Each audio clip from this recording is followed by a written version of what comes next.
right, we're all here. All right, good morning, everyone. Thank you so much for being here today. My name is Jenny Kwan. I'm the Member of Parliament for Vancouver East, the NDP critic for immigration, refugee, and citizenship. And with me today are a number of different guests in no particular order. Is first Elizabeth Kwan from CLC, no relations, although I love that last name. And the next to Elizabeth is Matt Green, no stranger to you, my good colleague. And then finally, last but not least, our very special friend and ally from UFCW, Derek Johnstone. We're gathered here today to respond to the report that was just tabled yesterday by the Standing Committee for Immigration, Refugee, and Citizenship. That report deals with a study that really started as a result of the comments made by the UN Special Rapporteur that commented about Canada's Temporary Foreign Workers Program, the Seasonal Agricultural Workers Program, the Low-Wage Stream Program, as the breeding ground for modern-day slavery. The committee had done extensive study on the matter, had a variety of different witnesses that came before us, both from the employer side, but as well as from the migrant worker side. And most particularly, they offer a number of different insights that are critical, in my view, for the Canadian government to take action on. Shockingly, the report came out to recommend, frankly, status quo.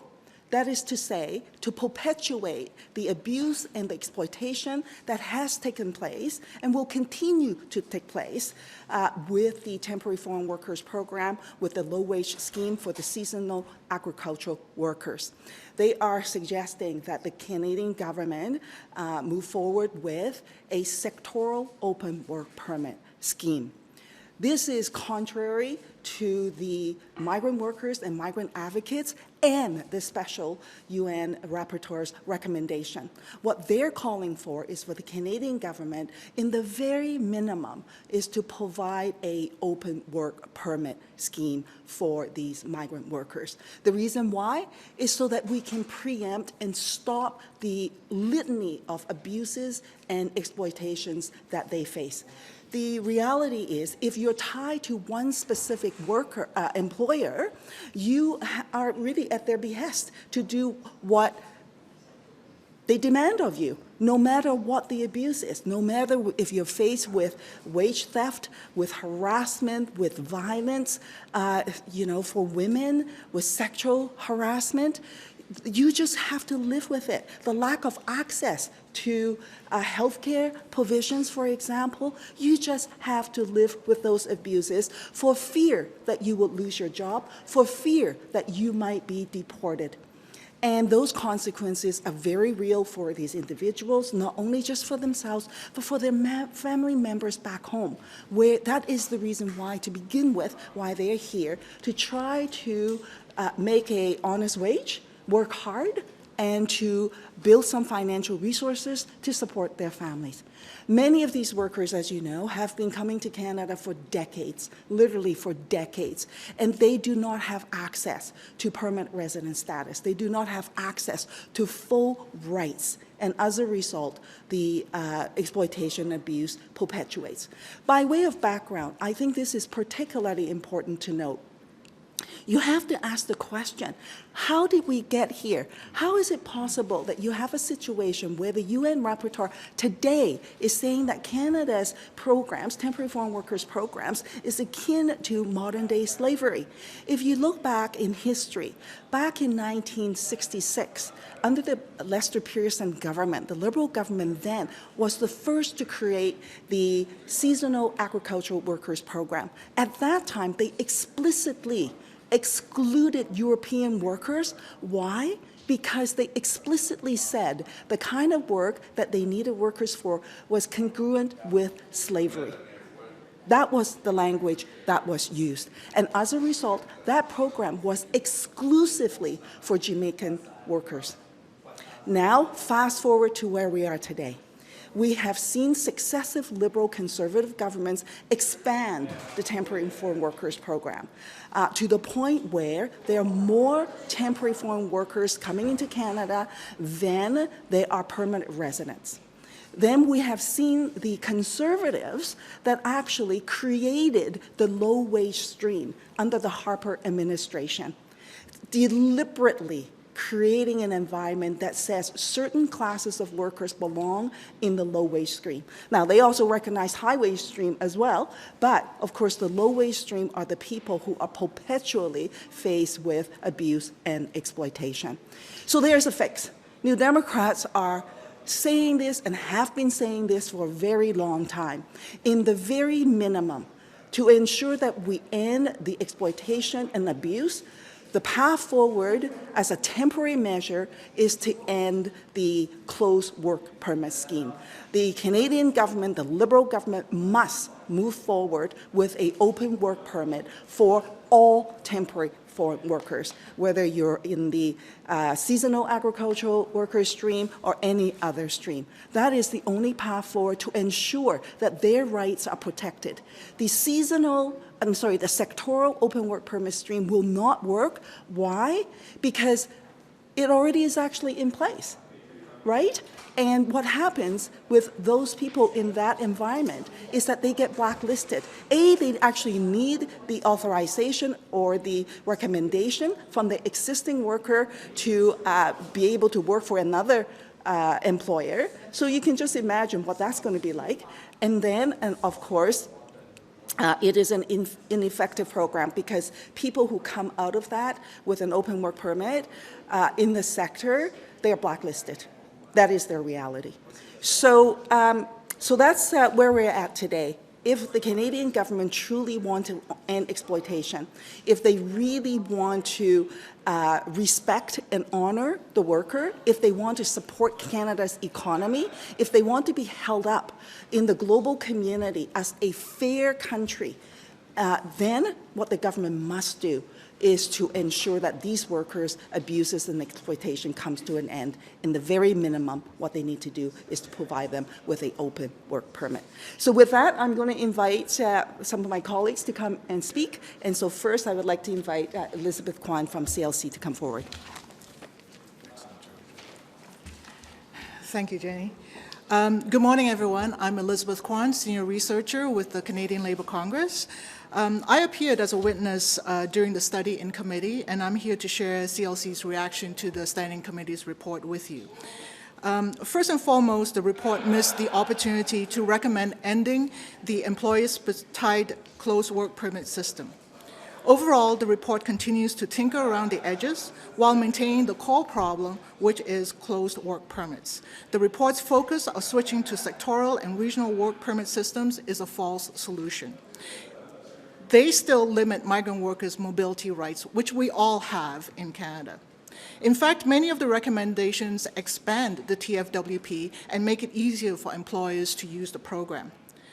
Now, however, among the few positive notes is the call for more permanent residency opportunities for low-wage migrant workers in primary agriculture and the agri-food sector. And this was one of our recommendations to Standing Committee. As Jenny said, a closed work permit ties a migrant worker to one specific employer. This fosters tremendous power imbalance in that employment relationship. These closed work permits give the temporary foreign worker program employers the ability to exploit and abuse workers. This violates the migrant workers' basic human rights and labor rights. So the system discourages employers from improving job quality like wages and working conditions and investing in technology. What it does is that it allows the continued reliance on underpaid and vulnerable workers.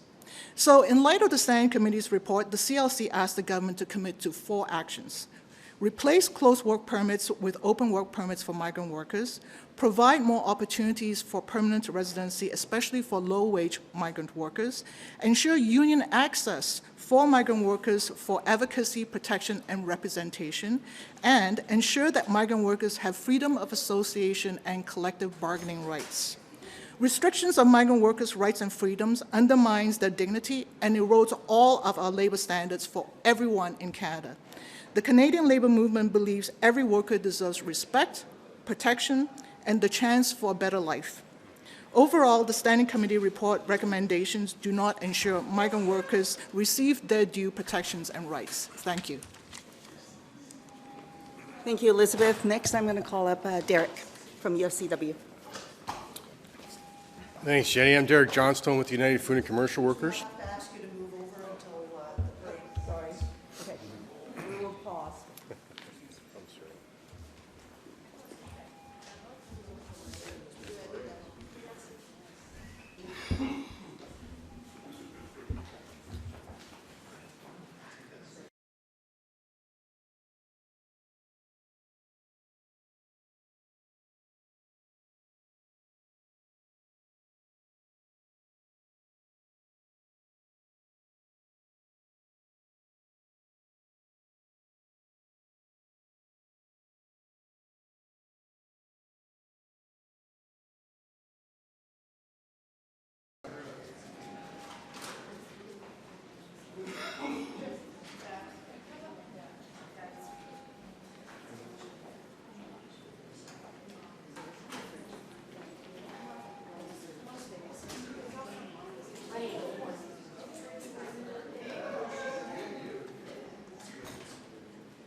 I didn't want to jump ahead.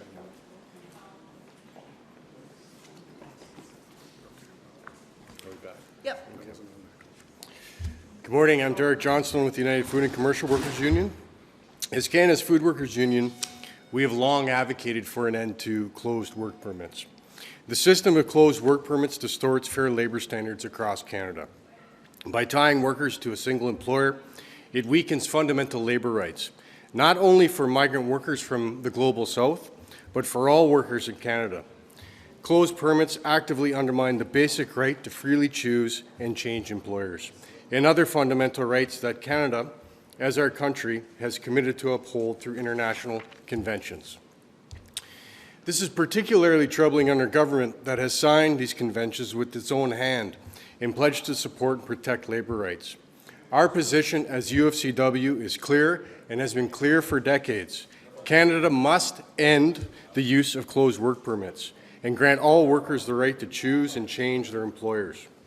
And this must be done through a tripartite approach that empowers migrant workers to initiate and have full say over their own labour mobility. Let me share the experience of a migrant food worker who fell victim to human trafficking here in Canada. Although he wanted to be here today, he remains deeply hesitant to speak publicly, still scarred by what he endured. This worker came to Canada with the promise of a job at a turkey plant, earning $16 an hour and the priceless hope of eventually bringing his family here. The reality, however, was far from what was promised. He found himself trapped in a human trafficking ring, exploited and abused by people who confiscated his passport, forced him to live in a cramped room with 8 other men, and gave him no mattress to sleep on. He worked 10 hours a day, 7 days a week, and got paid $300 if he was lucky. When he or his co-workers didn't comply, the human traffickers resorted to threats and even violence, often cutting off water to the kitchen bathrooms as a form of punishment. On multiple occasions, these traffickers physically assaulted his co-workers. This, my fellow Canadians, is the grim reality facing many migrants in our food industry today. These are essential workers who deserve, at the very least, the right to work without exploitation. It's well past time to end the practice of closed work permits and to finally do the right thing to keep our promises on international labor standards by protecting workers from these abuses. Thank you, Marcy McGuich, and thank you to Jenny Kwan and Matthew Green for being such a strong voice on this critical issue. Thank you. Thank you very much, Derek. And it's no coincidence that as Canada's only Labour Party, I'm proud to stand here today as the Labour critic with both the CLC and UFCW, along with my caucus colleague Jenny Kwan on this critical issue. This is certainly not just an issue of immigration or of migration. This is fundamentally an issue about labour and workers. And in an economy where Canadians are struggling, it is an easy scapegoat or rhetorical tool for politicians or corporate CEOs to pit workers against workers. And as New Democrats, we believe in the dignity of all work and all workers, regardless where they're born, which is why we're here today to call on this government to do the right thing. We've heard the stories, and for any Canadian watching, they should feel the shame. This is a deplorable situation for workers in Canada, and fundamentally we understand that when big corporations and Liberals and Conservatives get together to plan the economy without workers, this is what happens. We end up with a situation where people are scapegoated, whether they're temporary foreign workers in this instance or international students in another instance, and used to provide a surplus army of labor within our Canadian labor market, and then ultimately work to drive the wages and the benefits and the protections down for workers. What we saw coming out of COVID was a resurgence of organized labor. I want to congratulate UFCW for the work that they're doing with temporary foreign workers, because we know that the best way to have safe, dignified, well-paid work with benefits is to be unionized, which is why if this government is going to call on a sectoral approach, we call on them to have a sectoral approach to bargaining, to allow for unions to be at the table, to help plan the economy with workers as the democratic representative of workers, to ensure that fairness prevails so that big corporate bosses, CEOs in Bay Street don't continue to exploit workers and working class people, whether they have arrived here last week or they've been here for multiple generations. So that is our call here today. We will not allow temporary foreign workers to be scapegoated. This is absolutely an outcome, a planned outcome in this labor market that is being used to pit worker against worker. And we believe that if you're good enough to work here, you're certainly good enough to have a prevailing wage, you're good enough to stay, and you're good enough to have all the rights and benefits of employment right here in Canada. Thank you. Thank you very much, Matthew. I'd like to just add some further comments to put in context. The government say that they're onto the issue because we've heard the issues of exploitation. The story that Derek has shared with us today, this has happened over and over again, so it's not news. And particularly during the COVID period when this happened, workers died, actually. Workers went home in a body bag. Just remember that for 1 minute. And so what happened with regards to ensuring that the labor legislation is enforced, that people's labor rights are respected, the government will say that they will do spot checks, that they will have a system in place to ensure that this is not happening. Well, in reality, this is what's going on. 93% of the checks from government into these workplaces are either virtual or pre-arranged. So you can just imagine what the outcome of that environment is like. 7%, only 7% of the inspections are done without notice, without advance notice. Workers are not allowed to bring their phones, for example, to work so that they can document, take pictures of their work environment, as an example. That is the reality of what migrant workers are faced with. When the government will also say that, oh, but if they are abused, we have a vulnerable workers program that they can go into. 42% of the people who apply under that stream are rejected because of a variety of different reasons, including insufficient evidence, as an example. The process is difficult and onerous. And of course, many of these workers, where English is their second language, the bureaucracy of filling out these forms is a huge barrier, is hugely problematic. In addition, many of them simply do not have access to computer systems where they can fill in the forms, upload forms, and do all the necessary requirements to get this job done. So this is the reality. And if the government says that they want to address this issue, then these barriers need to be eliminated. And more to the point, they need to ensure that their rights are respected right from the beginning. And that means ensuring that they have access to an open work permit at the beginning. New Democrats, coming out of this, issue a dissenting report. And our first recommendation is an open work permit. We have 5 other recommendations. Some of them have been touched on, including the right to unionize. In Ontario right now, they do not enjoy that right. And that cannot persist, as an example. With respect to advocacy, many of these workers need supports and advocacy support to fight for their rights. And the government needs to recognize that to ensure those community groups that are allies of migrant workers also have access to advocacy support. So there are a number of other recommendations to which we've put forward and that we are calling on the government to act. And finally, last but not least, the reality is many of these migrant workers, as a result of the precarious work environment and the discrimination that they face, they actually fall out of status.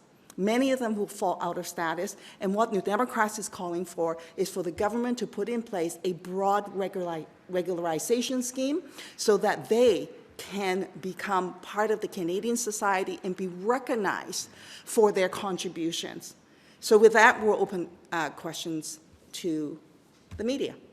Yes, of course, tomorrow we see the latest changes the government is implementing in the temporary foreign worker program taking effect, those adjustments to the high wage stream for the labour market impact assessments. And Minister Boisson has said they're looking at further changes. They don't see what the changes they want to see, ultimately fewer temporary foreign workers coming into Canada. And he was signaling that the next change likely increasing the cost of those applications. What's your general take on the strategy from the government so far, and do you think it's going far enough, or what more should they do in addition to what you've already talked about? Well, as was indicated, the government are really just tinkering around the edges.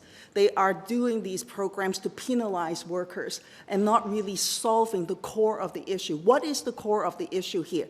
We have migrant workers, temporary workers being brought into Canada for decades, to the point where there are now more temporary foreign workers coming into Canada than are people with permanent resident status. What is wrong with this picture? Why is the government denying migrant workers full status so that they are subject to exploitation and abuse?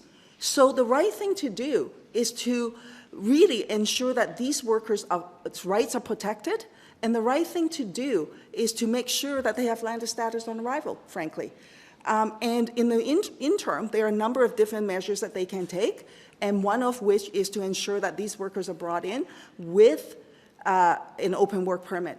And last but not least, the Liberals need to stop scapegoating migrant workers.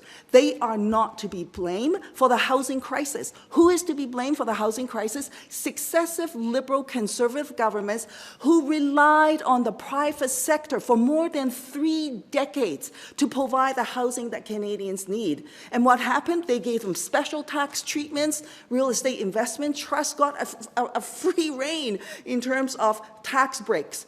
And the housing that got built is not affordable. And then more to the point, these these financial agencies came in to rental evict people. They kicked people out of their houses and then jack up the rent. And this is the housing crisis that we're faced with today. Successive liberal conservative governments facilitated that. In 1992, the Conservatives ended the co-op housing program for Canada. In 1993, the Liberals ended the National Affordable Housing Program for Canada. We literally lost hundreds of thousands of units that would otherwise have been built. We lost hundreds of thousands of units that should have been preserved as affordable housing. All that vanished. So now we have a housing crisis. Who is to blame for those housing policies? Liberal and conservative governments, not migrant workers, not international students. And it is time that they own their own mistakes and stop pointing fingers. Step up, put on your big boy's pants and say, I am responsible, and we will put in housing measures to address the housing crisis. Your colleague of the bloc in the committee said that the open work permits will destabilize the work market, in Canadian work market. Can I have your thoughts about that? The open work permit will actually ensure all workers, migrant workers, have their rights protected so that they will no longer be beholden to one employer that could abuse them and exploit them. That is what will happen if you do that. And the truth is, witnesses at the committee also came forward to say that if the employer ensures that they are providing their workers with the respect that they deserve, with the wages that they deserve, in a competitive environment with good working conditions, they would be able to not only retain the workers, they would be able to attract workers. And for Canadians, domestic workers, it would mean that they will no longer be allowed to use temporary foreign workers to suppress wages. You want to stabilize the economy, to stabilize the workers for the employers, then you need to make sure the employers are held to account and that they provide respectful working conditions and competitive wages for all of their workers. The numbers of immigration will go down as announced by the government several weeks ago. Don't you think that the recommendation of the permanent residency, will be blurred because the numbers will go down? So, is this recommendation, will it go? Well, the government has capped with the Leftovers plan, actually not capped, they have significantly reduced the permanent residence numbers by over 100,000. And that is going to have significant implications, never mind just new workers coming in, for the ones that are already here, the ones that are faced with exploitation, the ones that are faced with abuse, their status will actually run out. They will become out of status. And these workers are already here, by the way. Many of them are already here, which is why it's absolutely critical for the government to move forward. What they said they were going to do, what they promised the migrant worker community, is to regularize them. They almost did it, and then they didn't.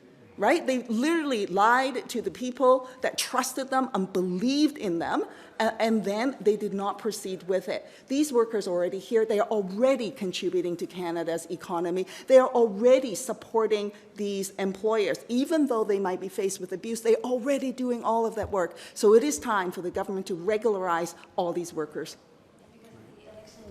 In the United States, a lot of people are saying in the parliament that it will put a lot of pressure, immigration pressure on Canada. What are your thoughts about that? Well, okay, the United States with the election result, I actually now have a lot of fear in my heart, to be honest with you. We saw the first iteration of the Trump administration, the racist attack on migrant workers, on immigrants, on refugees. It was unrelenting. And with this election, he already campaigned on it, and he actually called migrants, immigrants, poison to the blood of Americans. So you can see what is, and anticipate what is going to come.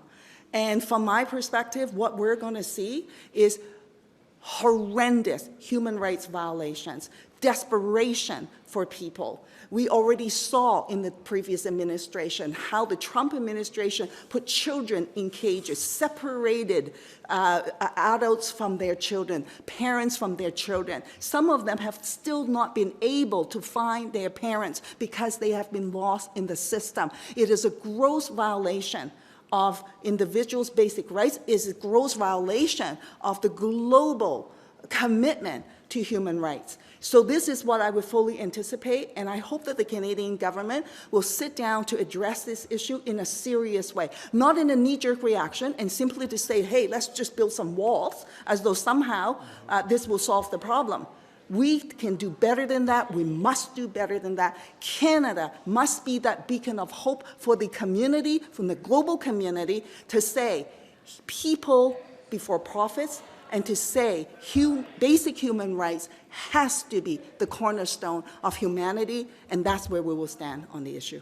Just in the last couple of days, we tried to ask Minister Miller just about what may happen with the second Trump presidency, especially looking back to 2017, where we saw lots of irregular crossings at Roxham Road and other parts of Canada. And really, he hasn't said too much beyond having a strong, stable, secure borders in the best interest of both nations. The CBSA using similar language at this point. Just what do you make of the general response from the government so far, especially when they say they won't respond to hypotheticals, but we already saw what happened in the first Trump administration? Well, the Canadian government, the Minister of Immigration, is just trying to hide from the reality and just sort of putting out these soft language around what is to come. And he might fool himself, but the reality will be very different. And he better actually step up and face the music and come forward with a real plan on how we're going to deal with the situation in a humanitarian way, in a way that respects basic human rights. The government, as you know, had actually negotiated behind closed doors to shut down the Safe Third Country agreement and to apply it for the entire border, etc. So who knows what they're doing behind the scenes. But what needs to happen is for them to be open and transparent with Canadians. What needs to happen is for them to hold up basic human rights as the litmus test for implementing immigration policies. And they can certainly start with back home, with temporary foreign workers, with migrant workers right now, by giving them open work permits. All right. Thank you.